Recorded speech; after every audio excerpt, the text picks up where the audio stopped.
Ah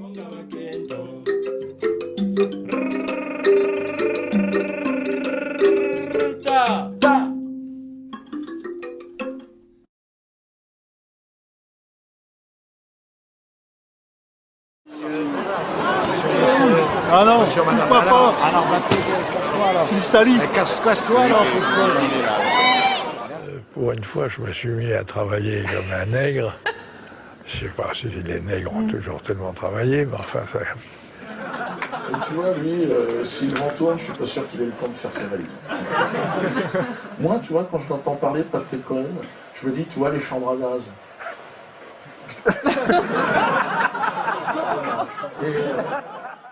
Alors peut-on tout dire au nom de la liberté d'expression? Telle est la question. Nantes, Tours, Orléans, ce sont les représentations du spectacle de Dieudonné Mbalambala qui ont été interdites par le Conseil d'État. Une volonté du ministre de l'Intérieur, Manuel Valls.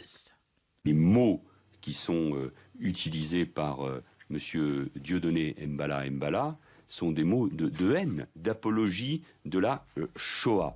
Et donc face à cela, il faut réagir. Selon le Conseil d'État, son spectacle Le Mur contient des propos à caractère antisémite, incitent à la haine et font l'apologie des atrocités commises au cours de la Seconde Guerre mondiale. Pour cette raison, la gravité des risques de troubles à l'ordre public est établie. Après cette annulation en cascade, Dieudonné Mbalambala se ravise. Le mur devient Asuzoa, qui signifie la face de l'éléphant en Ewondo, une langue parlée au Cameroun. Dans son nouveau spectacle, l'artiste parle de la position de l'Afrique dans le monde, de son histoire et de ses ancêtres. Car il ne faut pas oublier que Dieudonné Mbalambala est né d'un père camerounais et d'une mère bretonne. Dans cette bataille médiatique, beaucoup ont estimé que la liberté d'expression dans le pays des droits de l'homme était en péril. Je pense tout simplement que chaque personne doit se faire sa propre opinion et qu'il faut voir pour pouvoir juger tout simplement et pas seulement se fier à ce qu'on nous dit. C'est quand même pour la liberté d'expression, on a payé quand même nos billets, c'est un peu dégueulasse d'interdire un spectacle même pas 24 heures avant. Je trouve ça un peu limite, après ils avaient qu'à pas les mettre en vente si jamais c'était vraiment antisémite. Moi je pense que, vous voyez, dans tous les zéniths c'est complet partout. Je pense qu'il n'y a pas, les vidéos sont vues 2 millions de fois, je pense qu'il n'y a pas quand même 2 millions d'antisémites en France. J'ai une tête d'antisémite, j'ai une tête de raciste, franchement. Il est là pour faire un spectacle, on ne peut pas interdire aux gens comme ça de dire ce qu'ils ont, de faire son show, c'est un humoriste, il était là pour ça. Ils n'ont pas le droit de faire ça. C'est la liberté d'expression et je suis contre la censure, donc voilà, ouais, c'est choquant. Est-ce vraiment le cas ?